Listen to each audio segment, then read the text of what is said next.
Hey, welcome to Fish Innovation. We have another great episode this week. I'm really excited. We actually have a celebrity on the show. You'll have to guess who it is. This person will show very soon. And this person has done so much and across every channel, social media. You might have seen her, if you follow TikTok. What's really interesting, though, what we're going to talk about today is something called human design and strategy. And she is the foremost expert in this space. And I'm going to have her walk us through what it all means because it's extremely important when we think about our businesses, what we do ourselves, coaching, you name it. This is one element that you should be implementing daily into yourself and your business. And with that, I'd like to welcome Mollie to the show. Mollie, welcome. Hey, thanks, Ben. Yeah, I'm super excited to be here. Awesome. So every guest on the show, we like to hear about their background and what they do. So I'd love for you to kind of walk us through what you've been up to and how you got there. Yeah. So I think a lot of people who do something really unique tend to have this really strange way that they got there. So, this is one of the things that Ben, you and I connected on was that I started out in school doing chemical physics. I wanted to go to school for pharmaceutical stuff. I wanted to help people. And I got halfway through my degree and I realized that I couldn't help anybody that way. So I decided to shift gears a little bit and I went down the psychology route and I was teaching preschool and early childhood stuff just to really figure out how that root is really built. And then I did a bunch of different stuff around that topic. I am a hypnotherapist, NLP practitioner, all that fun stuff. And then I decided to go into marketing because I figured I could make better money that way. And I accidentally ended up doing human design as part of it. It was my fun stuff, but it just started leaking out into everything I did and seemed to really give everybody I worked with this really crazy competitive advantage. And so that brought us here. Yeah. That's awesome. I mean, it's I love for you to kind of expand. And most people haven't heard of human design, and I know I didn't before, and the way I kind of thought about it is, oh, maybe this is like another Myers-Briggs or some sort of test that helps, but it's not. And it's something that's so amazing. And once you get it, your mind is completely blown. Yeah. So human design is this blueprint of your energy, right? And it's like, yes, there's astrology, but this goes so much deeper than astrology does because it also has the quantum physics elements in it that back that up. And, honestly, like at first I was teaching people about that, and it actually just makes it seem even crazier because science gets pretty wild. But basically, there are these two different times that we have this algorithm download into our bodies. One is roughly when the prefrontal cortex forms, and one is when we're physically born into the world. And this is a map of that energy, essentially. And we can use it in all sorts of ways. And the more you go down this rabbit hole, the deeper it goes. But the three most important things about it is number one, your energy type. This is one of five types, and it teaches you basically how your energy interacts with other people's energy, right? Some of us can kind of open and close our aura so that we're less like you, Ben, actually, so that we're less likely to be conditioned. Some people like me, I'm a generator type. We have just like this huge aura that is, I say it's consuming and nourishing at the same time. And then some people have an aura that's more about guidance and really like gets to the center of people and can see them and understand them in order to guide them in a very specific way. And then the strategy and authority. And so this is basically how we have things that are attracted to us and what we do with them, right? And so with these three elements, if you learn nothing else, your life will still change, right? This is the core. The rest of it is just for self-awareness and understanding, and it can be fun little nuances. But as long as you follow these three things, it will lead you into alignment no matter what else is going on. Yeah, I mean, it's really powerful stuff. I think a lot of people, at least when I looked at it, I said, "Oh, I always kind of knew that," but it was really great now to understand how and why. And now that I know, how it all works, I can actually use that to my advantage. And that was really cool. Can you talk a little bit about manifestors and generators and sort of that piece? Because I think it's important for folks to understand when they are having collaborations or, Mhm. entrepreneurs are looking to build their teams and folks, that there is sort of a dynamic and a synergistic effect when you have these different groups together. Or what would be sort of like if you were to build a team, the ultimate team, like who would be on it in terms of their human design, and how would you want to strategize that? Yeah, I love that. And actually, I'm going to start out with just saying, Uh, I I kind of told you about this, but I recently hired a business manager because I'm a generator and I can just go and go and go, but I leave lots of loose ends and like I tend to just generate in a trajectory. I could use a little extra shaping, right? And like back end stuff. And so we did her chart and she's a projector type. And I looked at her chart and I immediately was like I literally knew her for like a few minutes and I was like, I need to hire you. You are the person, right? And it was not only because like I could feel it when I met her, but it was just that projectors are that perfect. It's like an EOS, there's the integrators, right? And not all the time, like projectors can also be visionaries, but there is this custom and format to how they go about things because projectors are the newest energy type that are here to help generator types and manifesting generator types. Because, like I was saying, we do tend to just go and go and go. And I can build things. I've made like tons of businesses and then moved on to building a new business and not necessarily like done anything with it, right? So having these complementary energies can be really, really important because you look at manifestors, they're here, like you're here to initiate. And one of the important things about that is it's not everybody like wants to be a manifestor, right? Like that's the cool thing to be, but you also have to know how to inform as a manifestor. So there are all these little caveats as to, yes, there are those energy types and it does guide you, but you have to actually do the thing. And typically if you're not doing the thing, there's a reason for it.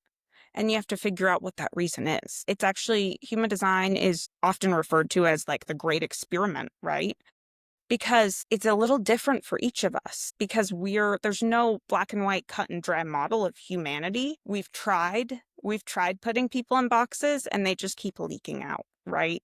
And so it's a container that is flexible enough and fluid enough to not restrict you, yet still holds the shape to keep you in your best life, right? To be the most fulfilled. One type I haven't mentioned yet is reflectors. That's only 1% of the world, though, super rare. But what's cool about their aura is they basically are here they sample the world. They go around and I kind of picture it like a lemon zest, right? Like you have like a little grater thing and they just like kind of zest off people a little bit and their energy and they sample it and they reflect back to the world. They're like they are the self-correction, right? They are the way that we can see, oh, here's how we need to work on things. But there's a lot of challenges with each one. Like I was saying, for reflectors, they have to wait 28 days to make a decision because if they don't know it's theirs because they have all these little zesty pieces of everybody. So they have to figure out, oh, this isn't even mine, or else, they're stuck with a decision that they made sometimes that isn't theirs. And, that's what creates resistance. Yeah, that's really interesting being able to have these complementaries. I'm just kind of thinking the types of roles that, do we look at titles of folks and teams, Mm-hmm. and, do some of these folks naturally fall into their human design, right? It's not that human Mm-hmm. design saying this is what you are and therefore, but it's you're going to probably see manifestors will probably be in certain industries or certain crafts because of how they've been shaped. And so it's not about, like you said, being very fluid. It's not a rigid structure that says, "Oh, you're this type of person, therefore this is how I need to treat you," or not. It's like, no, no, no. It's understanding that here's the value you add and how you think. And here's how I think. So here's how we can collaborate, which I think Right. is really important. And so if you're an entrepreneur and you maybe you found your technical co-founder or vice versa, and you're looking to expand the team, you're going to want to do human design to be able to say, like, all right, this is what we've got a lot of on the team. We really do need to bring in someone complementary, just like your business manager example. Right. If you, and probably a lot of entrepreneurs that are serial entrepreneurs might be folks like yourself, right? That started to do a lot of 0 to 1 businesses, and then now they need to move on to the next thing. Well, that's great. Keep doing that because you do that best. Right. Find the projector that's going to be able to take over your chief of staff, that's going to, be able to maintain the operations and keep pushing the company forward, and the manifester who might be able to help you to scale, and all those things that you should be looking for when you're talking to people. And I know it might sound silly, but you're going to you can't really ask for their birth date. However, you can say, if you're interested in applying, I'd love to see what this is all about. Here, come to Mollie's site. You can get your human design done for you, and then it can help with your decisioning process, and the person can get something at least about themselves before they leave. What are you mentioned that you've got a lot of businesses and stuff. What are some of the things that you are doing, with human design and the success you are bringing people with it? Yeah. So it's funny you were talking about, you can't exactly ask for their birth date. So people with this woo-woo stuff tend to be hesitant to share that with others, right? They're like, I don't know how to introduce this. And that's when they typically do send them to me because I seem to be able to do it. I don't mind coming off as the crazy lady for a little while. It's kind of part of my brand. It's working. So, but yeah, so some of the things that me and my team are in the process of is I have a mentorship program that I launched recently because it was just the thing that people were really hungry for. And what that is it's not like a standard mentorship program. It's very customized. So with all those different businesses I have going on, my different mentees, they're learning human design and how to integrate it into what they're doing, but then it's real world applicable, right? So we're not just doing it on paper and then them applying it separately. They're actually taking on components of authority in some of my spaces that complement exactly what they're doing so that they can expand through it, right? And are getting clients in this way. And it's just been really, really fun to see how quickly the scaling can happen when you do it in a way that is in alignment. And it's like this, I always say autonomous together, right? Because everybody has their zone of genius. And as you were saying, like human design is mostly like well, not even just mostly, but the first thing that people say about it is how validating it is, right? I can separate the things that I know about myself from the things that I have been trying to be, that I thought I was supposed to be, right? And it's just this weight that lifts off their shoulders. The other project that we have that we're starting that we're the most excited about is the social media platform that we're building. The name is TBD still, but specifically about human design because it's taking off right now. Like people are really, really hungry for something more. Like purpose-driven business has been a thing for a while. Personalization we've really seen that take off, right? People want things customized and customized, and it's starting to become unsustainable to manage when you're doing like a service-based business and whatnot. Like, how do I do this and charge what I'm worth? Because that stuff is extra work, right? Well, using human design, it just kind of makes it smooth, right? Integrating it into what you do. It doesn't matter whether you're like, I tend to work with service-based businesses right now because that's what's easier, but it doesn't matter. You could be like a plumber that uses human design in your business, right? This is just the, consumer or like co-working. It's just the systems thinking, right? It makes systems thinking much easier to hold. It's more tangible. And that is something that has been elusive to most people. And it makes EQ and having a high EQ something that can feel like data and not be so overwhelming for people who aren't extroverts. Yeah. I mean, I love what you're talking about because it sort of puts into perspective for yourself, do what you love. I think there's some quote, if it's a job, or if you love what you do, then it's not a job or something. It's a pattern. I don't know. I'm not good with quotes. So Maybe I It's shouldn't. something about, like, if you love what you do every day, you don't ever have to go to work, or Yeah. you don't have to work a day in your life, something like Yeah, that. something like that. The point where I was going was that that sort of brings you to that. It sort of helps you Mhm. see you're enabling yourself to do what you love, right? You It find that clears out. everything that isn't you. Yeah, exactly. You're not having to shape to something else, someone else. I mean, you talk about clients, right? I mean, a lot of people might give, hey, you just got to get who's good. You're starting up, find whoever you can, get whoever you can, do whatever you got to do. And yeah, there's truth to that. I would say I'd use say it's human design. horrible advice. Well, I'm saying add to that and reshape it.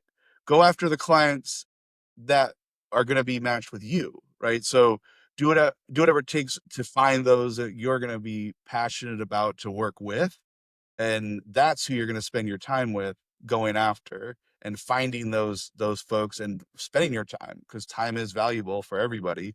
And so I think that's the kind of the way to reshape it or reform it. And so go Well, ahead. yeah, no, it's fine. I just say things and then I'm inspired to say other things. Yeah. So, I mean, I always say the business is the spiritual path. And I was just thinking back to this discussion on Alignable the other day, where, oftentimes we think of this kind of thing, this human design kind of thing, as an extra, right? But what is the thing that blocks us the most in our success is our fears, our concerns. Like, we get in our own way, and then we try to separate personal life from business, and we wonder why we feel like dumpster fires, right? We wonder why we're unfulfilled because everything's connected. It's holistic, and you can't just leave it at home. And most of us, like a lot of us, like I'm at home right now. So it's even harder, right, to leave it at home Mhm. because I'm here. And so it's just this, like that discussion, it was somebody saying, well, it's actually my own fears. And I just try to like suck it up and get over it. But then you just have to do it every single time it pops up. And you're just trying to shove it down and suppress it. And it just, then you have no control over it anymore. And you wonder what's happening and you can't quite figure it out, rather than, like, for example, 50% of people have what's called an emotional authority, including myself. And what that means is we have to wait for clarity before we make a decision. And we are not in a society that's built for that. A lot of people who aren't in alignment can get upset with me sometimes because I'll say, "Hey, I'll circle back to that. I'm just going to let it simmer." But what happens is all the decisions I make are more potent and valuable, and they bring me closer to where I want to go, and there's less restraint and restriction in my environment. I run into less speed bumps, and I no longer feel like a failure because I procrastinate everything, because it was my way of subconsciously trying to force myself into waiting for clarity. I would just become avoidant and procrastinate instead. So you can either do the thing and feel good about it and figure out how to do it in a way that feels good, or your subconscious will take over and self-sabotage and do the thing anyway. So it's like, take your pick. Which pick your poison? Why wouldn't you pick the one where you feel good and have control and it brings you to the destination faster and better? Well, 100%. I mean, knowing you're gonna lead a happier life, you're gonna feel like you have more control, which will just become additive over time. You'll be able to know that hey, this is I already know the end goal or what's gonna happen, but I'm gonna be the one who's gonna control how to get there, and it's gonna bring me happiness to do it 100%. And it kind of goes back to that.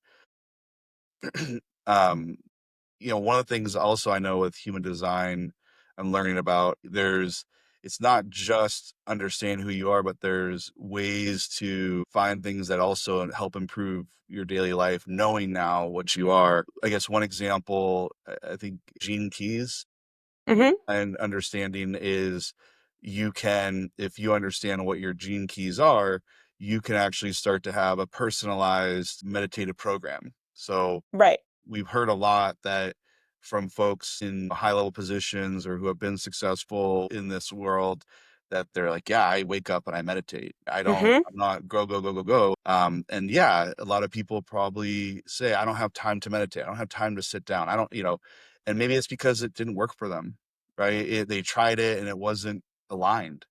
And so what I'm understanding is the gene keys, you'd have something that's this is for you. It's built for you. Right. It's gonna resonate with you. Can you talk a little bit Yeah. about that more? So it's contemplation, I believe, is what you're really looking at here. So when we say gene keys, just to for the people that don't know, right? It's human design. There was a guy that brought it into the world, and then one of his proteges brought gene keys, which is a both zoomed in version of some of the aspects in human design. It takes there's 64 archetypes like in the I Ching. And so it focuses on those instead of, this really clinical looking body graph chart, right? And that this is like one of the main things that I tend to do as well. I think that they're both important, but this is the one that's more tangible to do something with personally and feels really good. So if meditation, like I am not someone that likes to just sit and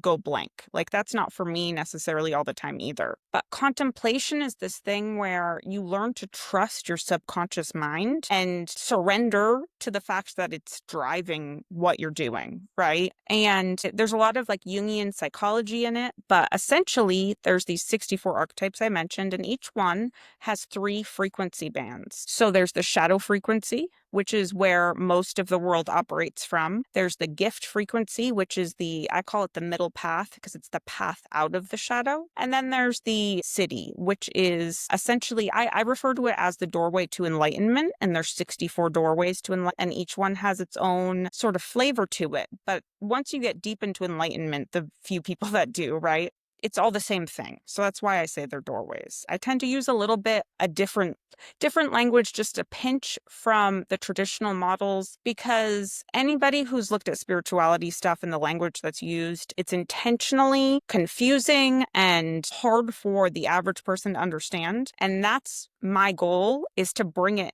to the average person, because we're more than average. We're only average because we don't have access to the stuff that other people do. And the things we have access to tend to be, let me sit down and meditate, which to me means, because this is what I've been told, that it means that I have to not think. And that's not what meditation is always about. Like there's so many different ways to meditate, and contemplation is really great for beginners. And basically what you do with this is like a template for it in a lot of ways, is, let's say, so we can use where my sun is, my main energy. It's my life's work is what it's called. And so we'll take that as an example. Okay. So mine is Gene Key 13. And so there's the shadow frequency of discord, which I get into when it's just I get out of tune, right? Like somebody will say something, and if my defense mechanisms come up, that's me stepping into discord. I can feel it. It's like I just get out of tune. I'm not quite myself. And the way to get the path out of that is discernment, by slowing down. Some of it's conscious, right? At first it's conscious. But then what happens is as you learn to trust your subconscious mind and it trusts your conscious mind, and the barriers between that critical mind softens, starts to become something you just do intuitively, right? It's like the 4 levels of competency that start to take place here as you integrate it into your being. It's all about being and becoming. And the more we can be and become naturally, like a muscle, strengthening our authentic selves, the more we draw people to us, right? But the acidic state there, that doorway to enlightenment, is empathy, which, despite what people seem to think it is, right? In this case, it's everything is connected. And so we can feel everything and be part of everything because it's all the same thing, right? And so that sometimes we can taste little bits of or get closer to understanding. But basically, when I'm contemplating this gene key, okay, what I really do is there are some audio contemplations that you can listen to. You can literally just look at the words and say, okay, I'm just going to trust my subconscious mind to apply this in my life. And the other thing that you can do is say, all right, I'm going to let things just come to me. You have sudden aha moments. I don't want to say passive, but it's this process that doesn't require a lot of doing, right? Outside of recognizing, oh, wait, I know what this feeling is. You go and you look at your gene key map and say, oh my gosh, yes, this is discord. And then you just sit with it in your body and you recognize it. It's almost like you click it into place, right? because then you know what to do with it. And that's how you start integrating it into your subconscious mind. And the more you do this, you're going to look at your life and just watch it make more sense. Everything around you will start to make more sense and seem like more and more magical. Right? Because you'll start to be able to see things, maybe like patterns that you wouldn't have seen before, because they're not traditional patterns, and like synchronistic things will happen, and suddenly you'll have like a call from somebody that you had been just thinking about but hadn't talked to in a year, right? These funny things that pop up, and you suddenly realize like there is no coincidences, because you start to open your mind to opportunity, and you start having genius ideas just come to you in whatever shape they're meant to, because you're opening up, softening and expanding and relaxing into every layer of your being. And there is no better shortcut to success than that. And that is why all the top successful people in the world think Steve Jobs, right? That's why they prioritize spirituality over everything. And so it's not because it's a luxury, it's because they did it first, and the success came because they did it. And the more successful they become, the more they prioritize the spirituality, because they know it's the ticket to everything. Yeah, that makes total sense. I know it's right. People go, "Oh, I see that's what they're doing. Oh, therefore I should do it." Well, before you do that, you should understand your human design, so that Hmm. way you can get what attunes to you. And it's so interesting to talk about this because kind of bringing back to the science side of it, right? We learn in quantum mechanics and other areas of physics and stuff that we live in constant state of chaos, and so humans are always trying to bring control to the chaos, and so by we know that the Force. chaos. What? Force. We Yeah. try to use force when in reality, surrendering to the chaos and allowing it is the only thing that's going to bring us clarity.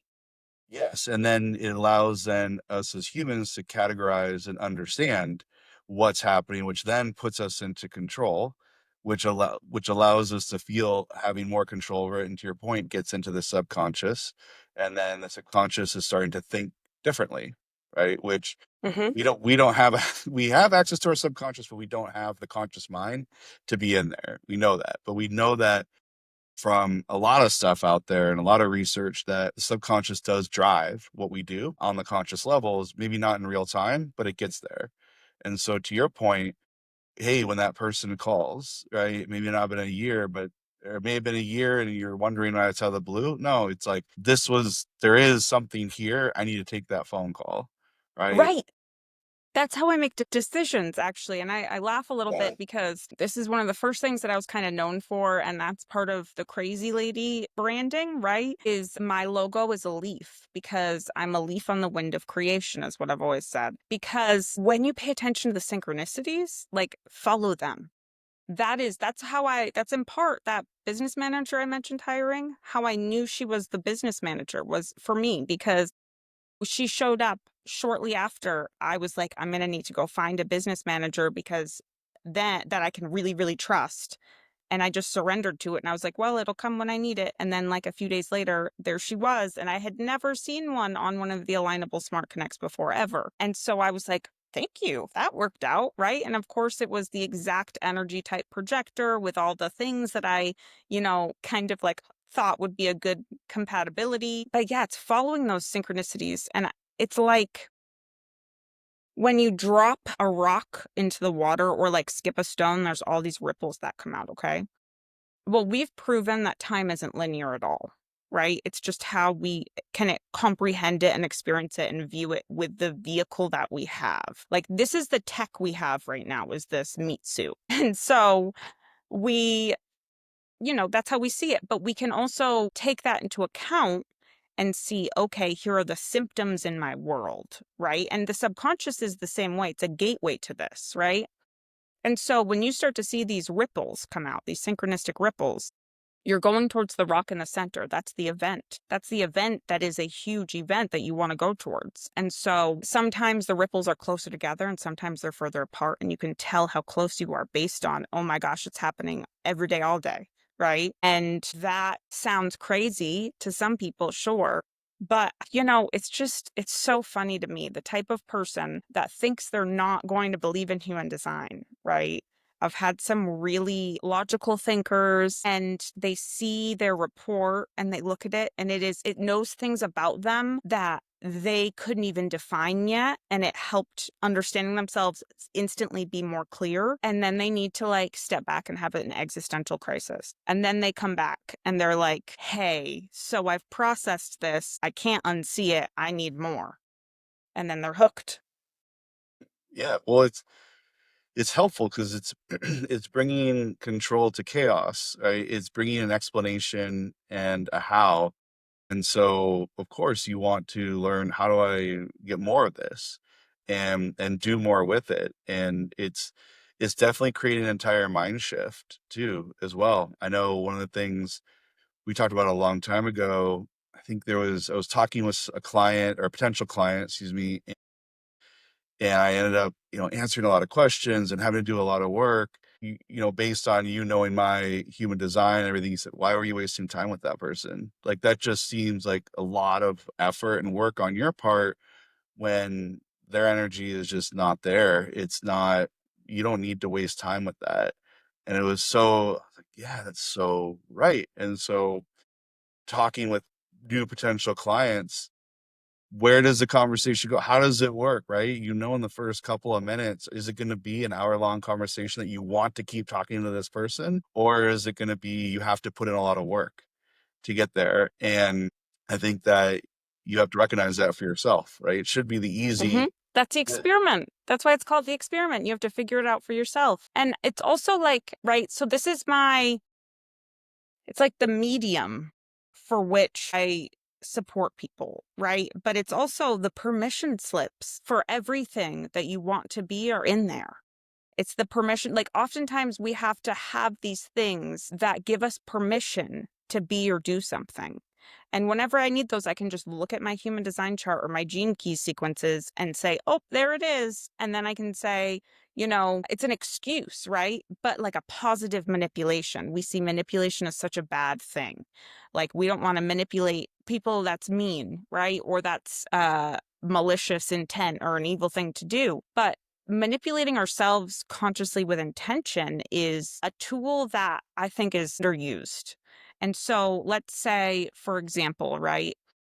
Like EQ is 54. And so the shadow there is greed, the gift there is aspiration, and the city is ascension. And so when I want something a ton, it tends to fall into that category, especially emotionally. If I'm feeling like emotionally like needy, right? That is actually greed right there because it's my EQ sphere, which is about your emotional quotient. And so it's a permission slip to put it down and say, oh, this isn't the thing for me, right? Any negative behavior that you want to get rid of, any habit, is so much easier to put down because you can look at it.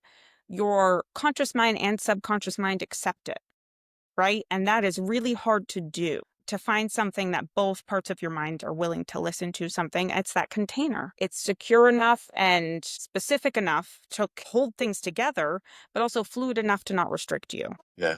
No, it's great. I mean, I think again, it goes back to the whole, you can see what's going on for you, and and you can do whatever you need to ensure that you're on this path to success. One of the things, with human design, has been around for a while. I'm interested in hearing sort of, where do you see human design sort of heading, in the future? Yeah, so it's starting to like I'm starting to see it break into corporate a little bit more. See, honestly, like a lot of the work that I'm doing is that whole autonomous together stuff, right? It's to change the shape of how we view the economy and business. It's the age of the individual, but it's individual together, right? It's that autonomous together. So what's going to happen is like this is the next strategy system that levels things up. I mean, when it comes to that kind of stuff. It's all about how people don't care as long as it makes them more money, right? People just don't, as long as it makes them more money. They don't care if you have to sell it. Like that's where the term sold my soul to the devil came from. So we don't have to do that. We can use human design. But I honestly think that it's going to become part of a lot of HR departments and potentially even replace some of them in a lot of ways because we can use it as a tool to shape pretty much everything if we understand it as a living, breathing system. And that's what all my programs are like. And everything that I do, I view things as a living, breathing system because it is. It's an ecosystem that has a mind of its own. And I think like the thing about having employees or like groups and teams that work together is like you have these great ideas for business, right? But then when it comes down to it, it doesn't work out that way because there are people involved and people don't cooperate, right? Like that's the biggest complaint I've heard from any higher up C-suite or manager of any sort is, well, we had this great idea or we had this great strategy on paper, but it's not happening. And that's because people are, there's this whole epidemic of burnout right now because people are miserable at their jobs. And it's not even the jobs themselves. If you look at Gen Z, the biggest thing that Gen Z wants right now, it's yes, to be paid more. And that's the quick go-to that everybody's tried. It's not even that. It's not the benefits fully. It's yes, fair compensation. It's culture. It's all about culture. If you can create a place that people want to be and feels like home, then that's going to be the place that you never have turnover unless it's absolutely necessary, right? People aren't going to want to stop working for you. And that's really what I'm trying to build is something that happens naturally. No worries. And that's the other thing too, right? Like you hear my toddler here. Let me just work that in, right? Like people don't work the way that we want to think they do. They don't work in a vacuum. And I expected, when I had a toddler with me during a lot of this stuff, I was like, oh, I'm never going to be able to get high level clients. I'm not going to be able to do this or that.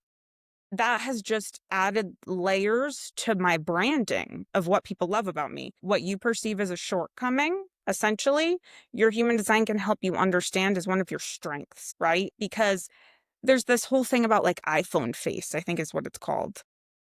Let me age myself, right? But I have a 14-year-old daughter, so I hear things. Yeah.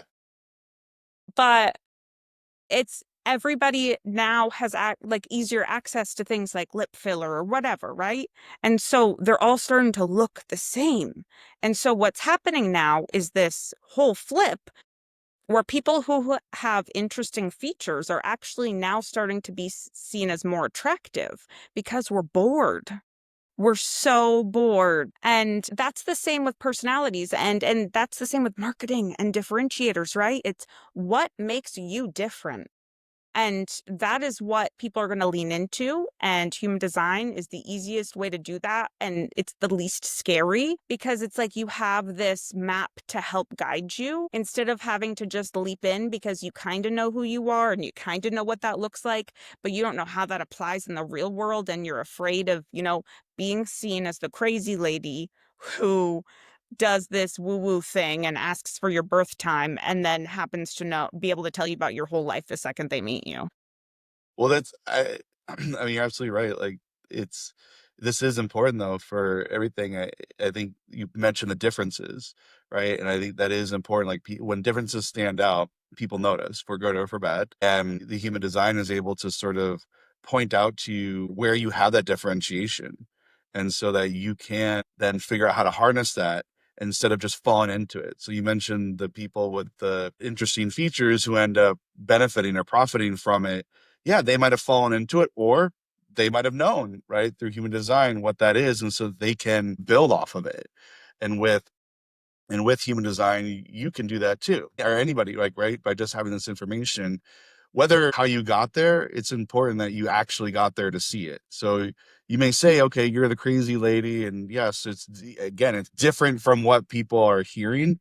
And why is it not more mainstream and stuff? Well, it's because you have to, at least when you do it, have some sort of belief in it, right? That you're gonna have to go in with a forward thinking mind. And then but when you see it, you are open minded to be able to see, I do see these differences, or I knew that. Like I didn't realize though how powerful it could be, that I should be paying more attention to that difference instead of hiding it or compensating for it, which also could be causing stress that you don't need.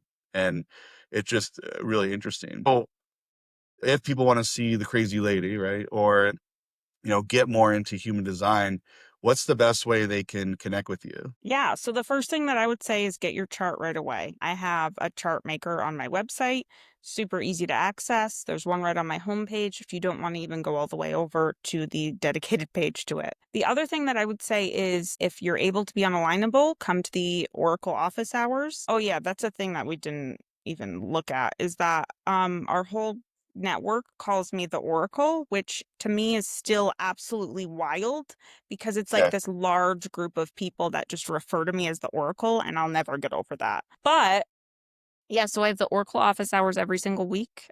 It's a open event. We're going to have a landing page up soon, so even if you're not able to be on Alignable because you're out of the country, you can join. And what we do is right now we're walking through each week. We go through one of the 4 activation sequences, like the spheres in that activation sequence. So that means that we go through your life's work, your evolution, which is the thing that helps you grow, the thing that makes you shine, your radiance, and then your purpose that grounds you in all of that. And so over the course of each month, we go over each one of those. And what that does is it takes your biggest challenge and your core stability, and you have your first big breakthrough. And that is what unlocks everything. That is what you have to start with to unlock your world. And that's where you start to see all those synchronicities come into play. So, yeah, that's what I would recommend first. I love, being at those office hours when I can make it. I love sort of seeing the oracle work because folks will come to you, be able to talk through it, and then I'll see or hear a few months later that person was just blowing up. Like they were on having crazy successes and just doing awesome. And I'm like, wow, that was the point, right? Coming to that office hour to see that. So makes total sense. We'll have in the comment section and the links in the website to make sure people can go get that. Of course, it's complimentary, right? They can download that and see it, and then come to those office hours and start to see that and get help with that. And then of course find ways to connect with Molly offline. Before we go, is there anything we haven't talked about that you really want to make sure people know about, or how you can help them? Yeah, I would just say, each one of us has one of these, and you'll see this been coming up in the next week on my email list. I start talking about this. There are, these pain points that we're always looking at and things like that. But what it comes down to is each one of us has one of the 6 core wounds, right? We all carry one of these 6 main pain points that keeps us stuck. It's the thing that makes us feel broken. And we all feel that, right? We all have this kind of like void state in us where we feel like not enough. So, for example, Maeve, the tiny sneezes, the expression of that for me is rejection, right? And so it all kind of comes back to rejection, or maybe it's Bless you. geez, shame or denial or separation. And so all of these are like this thing that keeps us from our best self and pulls us down.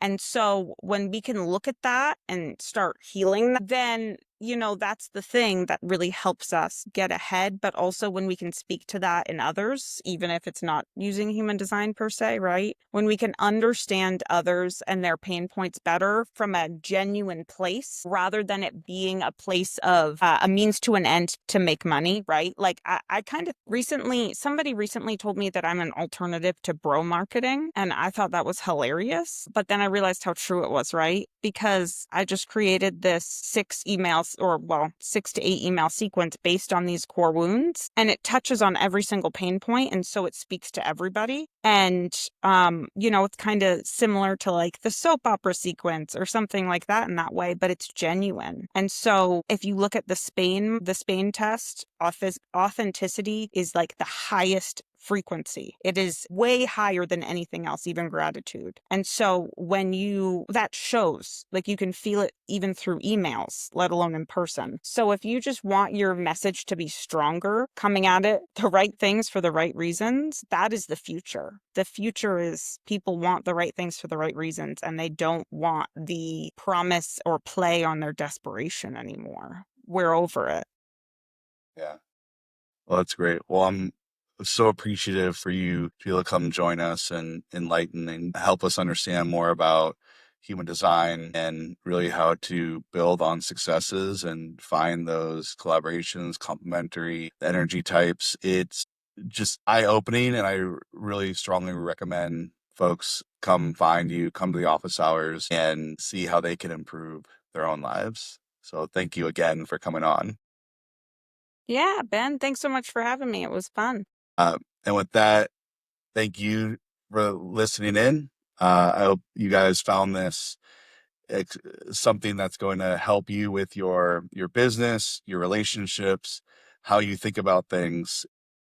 Again, in the comments, you'll see the links to Mollie's site and get onto Alignable and come to her office hours. You can search it out on Alignable.